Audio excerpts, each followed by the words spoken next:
Hello guys, कैसे हो आप सभी लोग।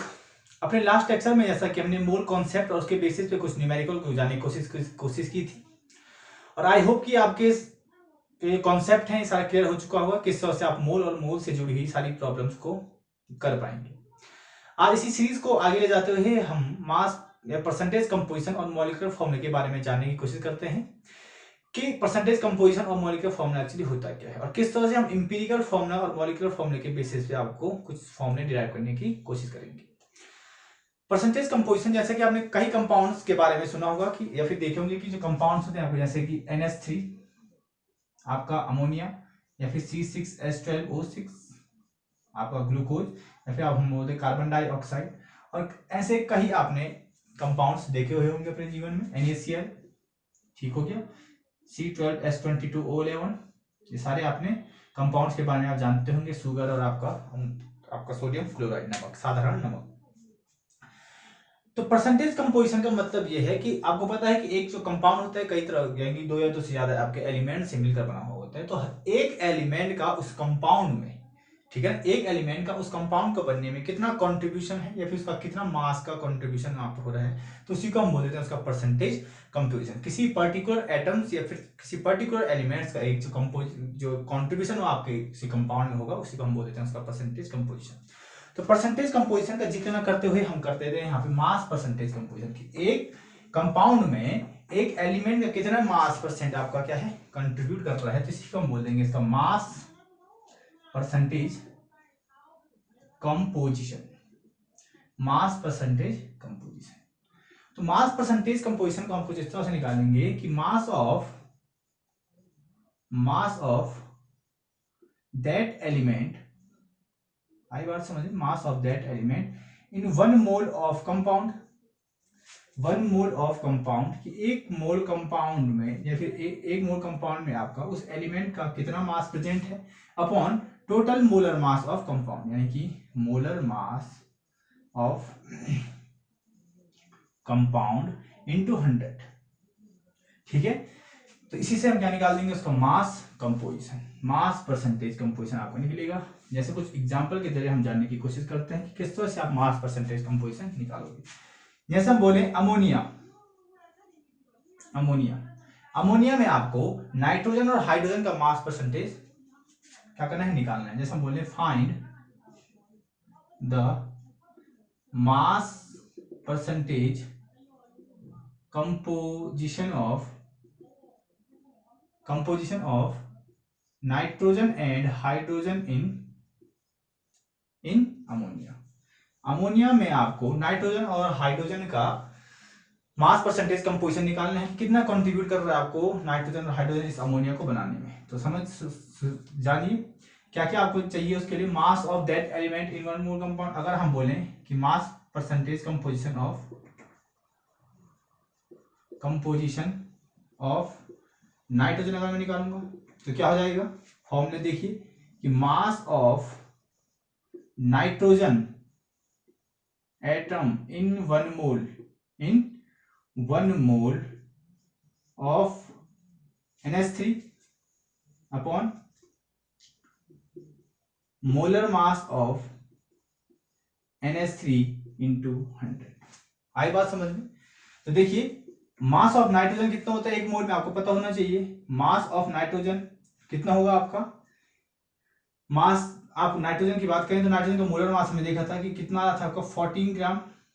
और वहीं अगर मोलर मास अमोनिया की बात करें NH3, तो देखिए नाइट्रोजन का हो गया 14, हाइड्रोजन का हो गया 1 इंटू 3, तो ये टोटल हो गया आपका 17 ग्राम। तो देखिए mass of nitrogen in 1 mole nitrogen, 1 mole ammonia, तो कितना मास आया आपका 14 अपॉन 17, ये ग्राम है, ये ग्राम से ग्राम कैंसिल हुआ आपका, इंटू 100। तो आप देखोगे कि आया आपका 82.35%। वहीं अगर हम बात करें कि मास परसेंटेज ऑफ हाइड्रोजन, क्योंकि यहाँ पे नाइट्रोजन का सिर्फ एक एटम प्रेजेंट था, तो यहाँ पे हम इंटू 1 कर देंगे। ठीक, आई बात समझ में। एक एलिमेंट में आपका कितने एटम्स प्रेजेंट है, आपका नाइट्रोजन के सिर्फ एक एटम प्रेजेंट है, ठीक है ना, नाइट्रोजन की जो एलिमेंट है। तो अगर हम बोले मास परसेंटेज ऑफ हाइड्रोजन, ठीक है ना, तो वो क्या हो जाएगा आपका फॉर्मूला भी देखिए कि mass of hydrogen in 1 mole of ammonia into molar mass of ammonia into 100। Clear है। और आपको पता है कि हाइड्रोजन का जो मोलर मास होता है वो 1 होता है, 1 ग्राम। और चूंकि कितने मोल एटम यहाँ प्रेजेंट है अमोनिया पे, दिख रहा होगा आपको 3 हाइड्रोजन के 3 एटम प्रेजेंट है, तो 1 इंटू हम क्या कर देंगे 3, 1 इंटू 3 ग्राम आ जाएगा।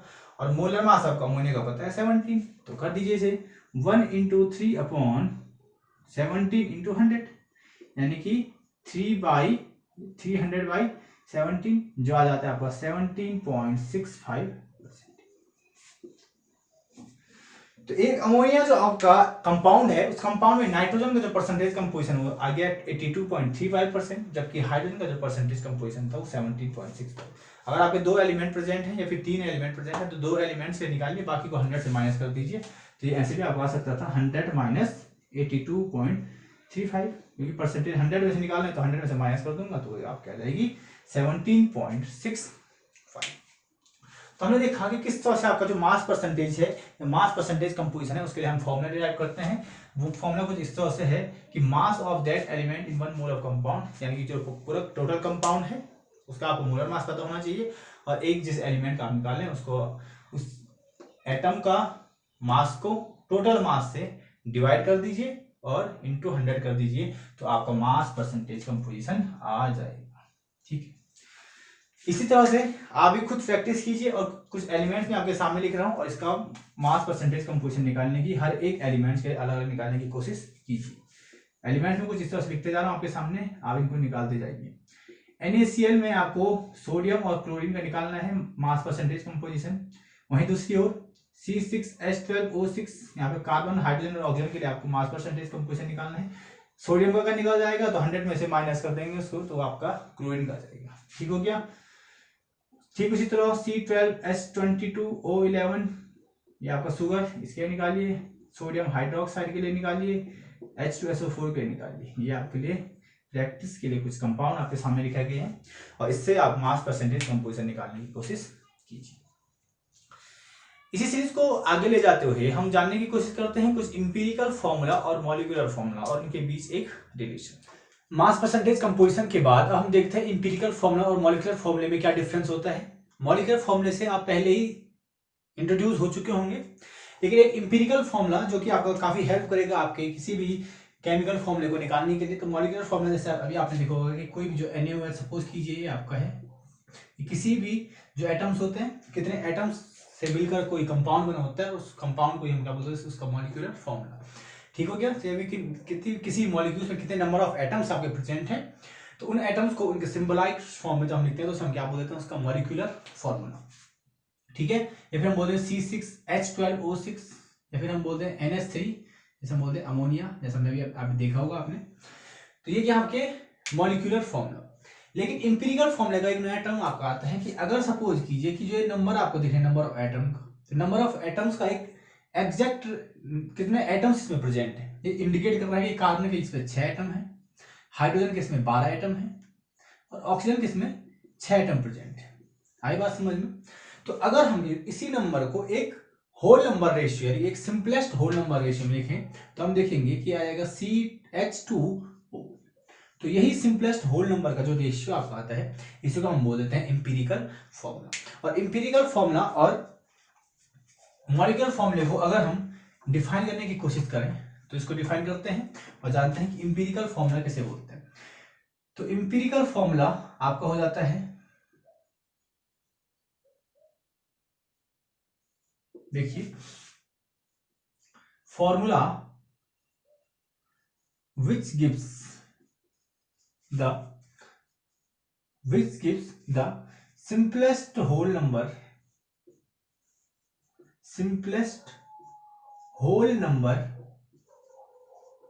ratio of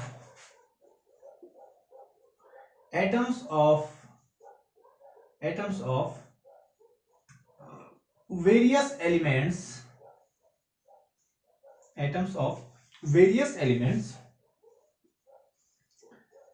present in a molecule। किसी भी एक मॉलिक्यूल्स में कितने नंबर ऑफ एटम्स एक सिंपलेस्ट होल नंबर रेशियो में आपका प्रेजेंट है, उसी को हम क्या बोल देते हैं, आपका इंपीरिकल फॉर्मूला। जबकि मॉलिक्यूलर फॉर्मूला आपका क्या होता है,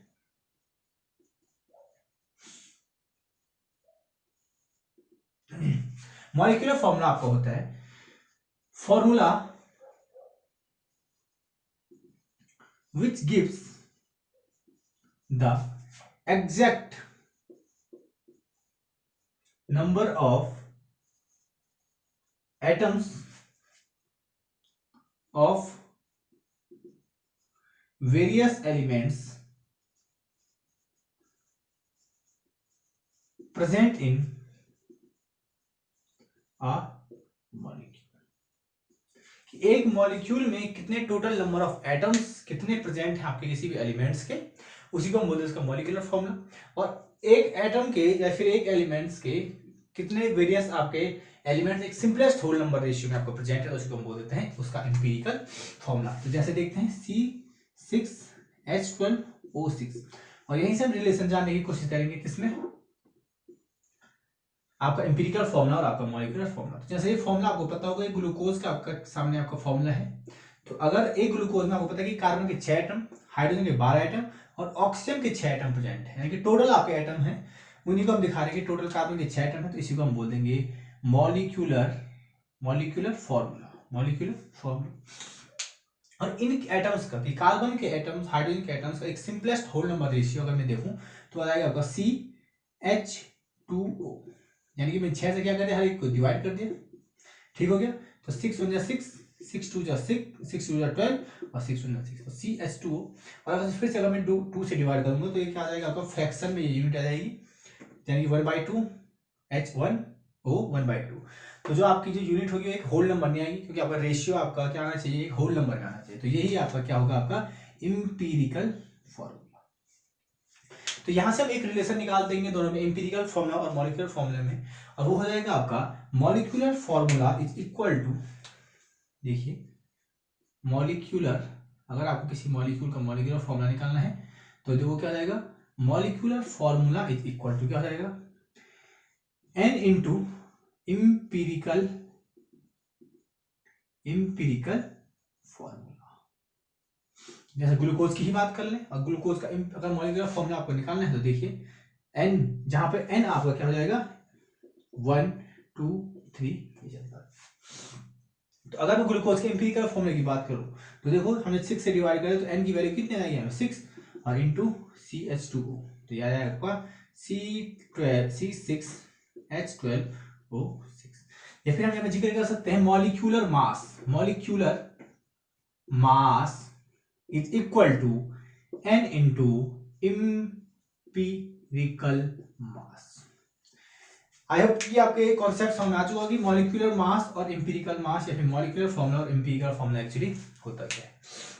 तो इसी बेसिस पे अभी हम मास परसेंटेज कंपोजिशन किसी भी कंपाउंड का अगर दिया होगा तो उसके बेसिस पे आपको मॉलिक्यूलर फॉर्मूला या फिर इंपीरिकल फॉर्मूला निकालने के लिए आपके पास क्वेश्चन कुछ आ सकते हैं। तो इसी न्यूमेरिकल्स को देखने की कोशिश करते हैं, आपके इंपीरिकल फॉर्मूला और मॉलिक्यूलर फॉर्मूला के बेसिस पे कुछ न्यूमेरिकल।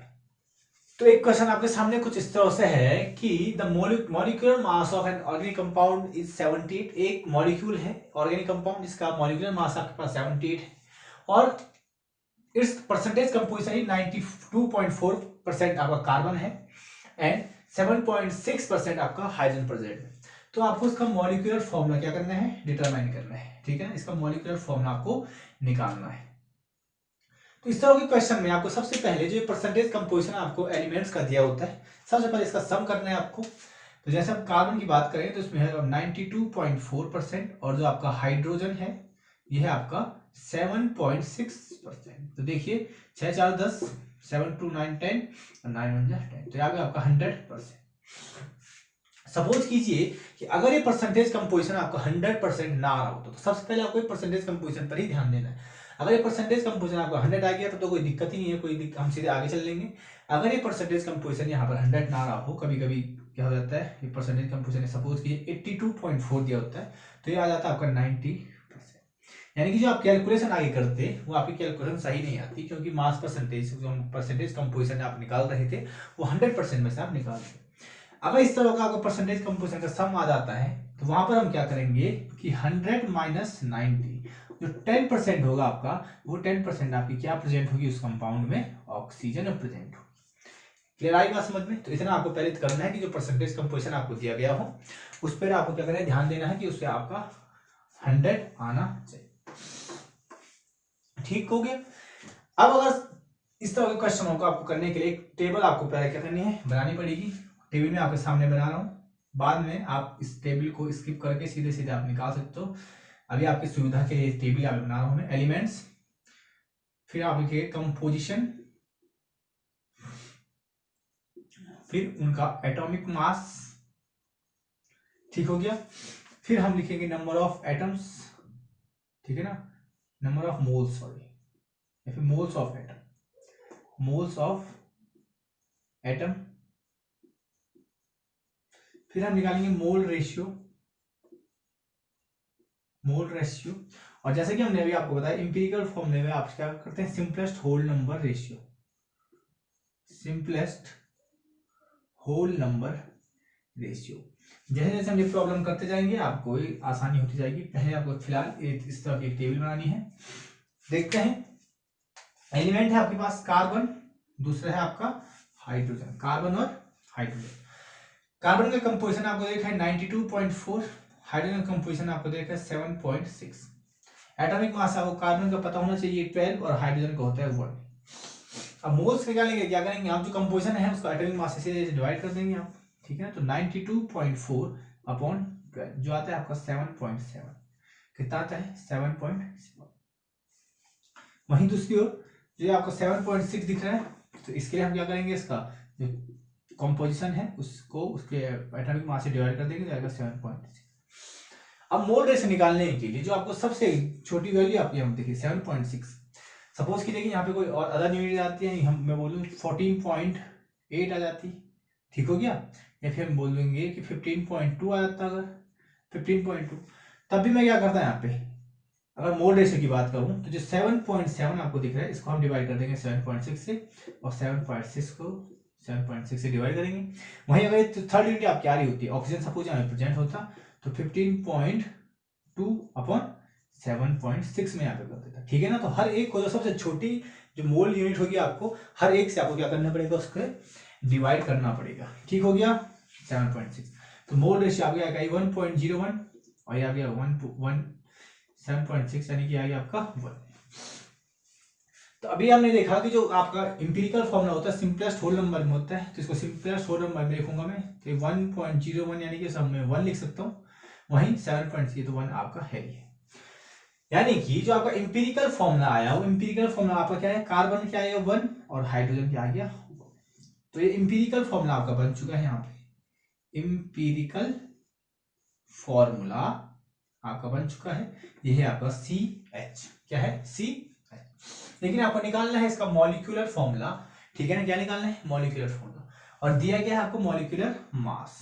तो देखिए मॉलिक्यूलर मास आपको दिया है 78, मॉलिक्यूलर मास है 78, और हमने अभी एक रिलेशन आपने यहाँ पे कुछ देखा था कि जो मॉलिक्यूलर मास होता है इज इक्वल टू होता है n इंटू इंपीरिकल मास के, ठीक हो गया। तो यहां से हम n निकालेंगे, तो यानी कि n इज इक्वल टू हो जाएगा आपका मॉलिक्यूलर मास अपॉन इंपीरिकल मास, यानी कि आपको यहाँ इस इंपीरिकल फॉर्मूले से इंपीरिकल मास निकल जाएगा आपका, वो कितना आ जाएगा, कार्बन है 1 हाइड्रोजन 1 है, तो 12 और 1 13, तो इंपीरिकल मास कितना आ जाएगा आपका 12 + 1 13। तो n इज इक्वल टू की बात करें तो मॉलिक्यूलर मास आपको देखा है 78/3, तो n इज इक्वल टू आ गया आपका 13 6 78। n की वैल्यू अगर 6 आ चुकी है तो अब देखिए जो फॉर्मूला मैंने लिखा था इसी फॉर्मूले को फिर सीधा लिख देते हैं, वो किसके टर्म में आपके मॉलिक्यूलर फॉर्मूले के टर्म में। तो देखिए molecular formula is equal to हो जाता है n इंटू इंपीरिकल फॉर्मूला, ठीक है। अब हमें n मिल चुका है, तो molecular formula is equal to हो जाएगा n यानी कि 6 और 6 इंटू CH, 6 इंटू CH जो क्या हो जाएगा आपका C6H12, जिसे हम बोलते हैं बेंजीन। तो ये आ गया आपका एम्पिरिकल फॉर्मूला। और मॉलिक्यूलर फॉर्मूले में किस तरह से आपको इस तरह से जो क्वेश्चन आपकी जो प्रॉब्लम होगी, सबसे पहले आपको परसेंटेज कंपोजिशन को 100 देखना है कि वो 100 आपका आ रहा है या नहीं आ रहा है। देन इसको टेबल आपको बनानी है, पहला एलिमेंट उसका कंपोजिशन, उसका एटॉमिक मास, उसके कंपोजिशन को एटॉमिक मास से डिवाइड कर देना है, फिर नंबर ऑफ मोल्स आप दे देंगे, और जो आपका मोल रेशियो आप निकालोगे वो सबसे छोटे जो आपकी मोल की यूनिट होगी उसको हर एक से आपको क्या करना है, डिवाइड करना है। अगर सपोज कीजिए यहाँ पे 0.5 आता है तो पूरे को मैं 2 से डिवाइड कर देता, 0.5 इंटू 2 तो हो जाता 1, और इसे भी मैं डिवाइड कर इंटू कर देता 2 से, जिसकी वजह आती 2। चलिए इसे फटाफट से नोट डाउन कीजिए, फिर हम नेक्स्ट दूसरा क्वेश्चन देखते हैं। तो एक क्वेश्चन आपके सामने कुछ इस तरह का है कि an organic compound on analysis gave the following percentage composition.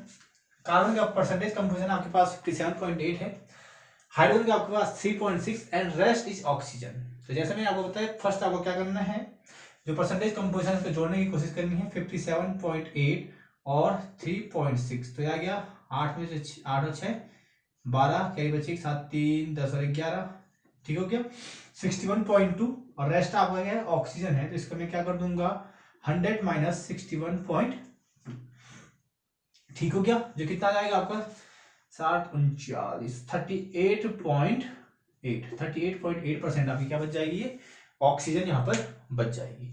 ठीक है, इसका मतलब जो कार्बन है, कार्बन का परसेंटेज कंपोजिशन तो लिख देता हूं मैं कुछ इस तरह से 38.8। तो देखिए कार्बन, हाइड्रोजन और ऑक्सीजन, ये कितना था 57.8, ये 3.6 और ये आपका 38.8%, ठीक हो गया। फिर क्या करना है आपको, इसका एटॉमिक मास कितना 12, या हाइड्रोजन का 1, ऑक्सीजन का 60। तो देखिए 57.8 बाई 12 36, जब आप करने लगोगे तो आपको आसानी आएगी इसको करने में, 38.8 बाई 16, ठीक है ना, 32। तो देखिए जो काटेंगे आप तो आएगा कुछ इस तरह के 12 में 44 12 पंजे, देखो आएगा आपका 4.82, ठीक है ना, मैं देख रहा हूँ 4.82, और ये आएगा आपका 3.6, ये तो 3.6 ही है, और ये वैल्यू आ गई आपकी 2.41, ठीक है 2.41। फिर मैंने आपको क्या कहा कि जो आपका मोल नंबर ऑफ मोल्स आ गए हैं, तो मोल रेशियो निकालने के लिए क्या करेंगे, हर एक को इससे जो सबसे छोटी आपको यूनिट मिलेगी उससे आपको डिवाइड करना है। तो 4.82 इंटू 2.41, ठीक हो गया, अपॉन 3.6 अपॉन 2.41, ठीक, ये आ गया आपका 2.41 अपॉन 2.41, ठीक, ये आ गया आपका 2 से 2 आएगा, 2.41 जो आपका आता है 1.49, और ये आ गया आपकी इसकी वैल्यू 1। तो 1.49 यानी कि हम लिख देंगे 1.5, क्या लिख देंगे 1.5, ठीक है। अब लास्ट मैंने आपको बताया कि सिंपलेस्ट होल नंबर जो इंपिरिकल फॉर्म में होता है आपका सिंपलेस्ट होल नंबर होता है, तो मैं क्या करूंगा, इसे हर एक को 2 से मल्टीप्लाई कर दूंगा, तो जाएगा 4 3 और 2, ठीक हो गया। यहां से हमारा इंपिरिकल फॉर्मूला डिराइव हो चुका है, इंपिरिकल फॉर्मूला डिराइव हो चुका है C4H3O2, C4H3O2, ठीक। आपको क्या निकालना है, मॉलिक्यूलर फॉर्मूला निकालना है। तो मॉलिक्यूलर फॉर्मूले में आपको रिलेशन पता होना चाहिए कि molecular formula is equal to होता है n into empirical formula. Molecular formula निकालना है, इंपिरिकल फॉर्मूला पता है लेकिन n पता नहीं है, ठीक। तो नंबर ऑफ n निकालने के लिए आपको पता है क्या निकालना पड़ेगा, मॉलिक्यूलर मास, ठीक है ना। मॉलिक्यूलर मास अब आपको दिया नहीं है, तो देखते हैं फिर, molecular mass is equal to n into empirical mass आपको दी गई है। देखिए the vapour density of compound, एक इंपॉर्टेंट चीज है यहाँ पे, वेपर डेंसिटी का टर्म आपको आ रहा है, तो एक फॉर्मूला आपको फिर से याद रखना है कि जो वेपर डेंसिटी आपकी होती है हमेशा मॉलिक्यूलर मास के आधी होती है। तो यहां से एक रिलेशन हमारा बनता है कि वेपर डेंसिटी जो होती है वो मॉलिक्यूलर मास की क्या होती है, आधी, ठीक है। यानी कि जो मॉलिक्यूलर मास है हमारा उस वेपर डेंसिटी के जस्ट डबल हो जाएगा। तो यहां से मैं अगर मॉलिक्यूलर मास निकालूं तो molecular mass is equal to क्या जाएगा 2 इंटू वेपर डेंसिटी, और मॉलिक्यूलर मास जो हमारा आएगा 2 इंटू वेपर डेंसिटी आपको देखिए 83, 83, यानी कि यह आ गया आपकी 166 आपका क्या आ गया मॉलिक्यूलर मास। अब अगर मॉलिक्यूलर मास में पता चल चुका है वो कितना है 166, तो इंपीरिकल मास में मैं निकाल दूंगा। तो देखिए इंपीरिकल मास निकालिए इसका, इंपीरिकल फॉर्मूले का मास आपका इंपीरिकल मास हो जाएगा। तो देखिए 12 into 4 plus H1 into 3 plus 32 यानी कि 16 इंटू 2, तो 12 छक्का 48, 3 और 16 दूनी 32, ये हो गया आपका 70, 4 3 7 8 80, ये हो गया आपका 83। इंपीरिकल मास आपका आ गया 83। तो देखिए इसे यहाँ पे रखते हैं n इंटू 83, यानी कि n जो आपका आ गया n is equal to 166 upon 83, यानी कि n आ गया आपका 2। n कितना आ गया 2 आ गया। तो अब इस फॉर्मूले को, इस वाले फॉर्मूले के मॉलिक्यूलर फॉर्मूले में, molecular formula is equal to क्या होता है n into empirical formula. Molecular formula क्या होता है n इंटू इंपीरिकल फॉर्मूला। तो देखिए n कितना है आपका 2 और इंपीरिकल फॉर्मूला आपका क्या है C4H3O2, यानी कि आपका जो फॉर्मूला हो गया वो आ गया C8H6O4। ये फॉर्मूला आपका बन चुका है। तो बहुत सिंपल सी चीज है। यहाँ पे एक टर्म आपको याद रखना वेपर डेंसिटी का। जो वेपर डेंसिटी आपकी होती है वो हमेशा मॉलिक्यूलर मास के आधी होती है। तो आई होप कि इस पूरे कॉन्सेप्ट से आपको इंपीरिकल फॉर्मूले और मॉलिक्यूलर फॉर्मूले का जो कॉन्सेप्ट है वो क्लियर हो चुका होगा, और किस तरह से आप मास जो परसेंटेज कंपोजिशन के जो फॉर्मूले या जो न्यूमेरिकल होते हैं उन्हें किस तरह से हम सॉल्व करते हैं, वो कॉन्सेप्ट आपका क्लियर हो चुका है। चलिए आगे मिलते हैं आपको नेक्स्ट कॉन्सेप्ट में आपके स्टोइशियोमेट्रिक कोएफिशिएंट और उसे किस तरह से हम मोल कॉन्सेप्ट में यूज करते हैं। तब तक के लिए आप बने रहिए। धन्यवाद।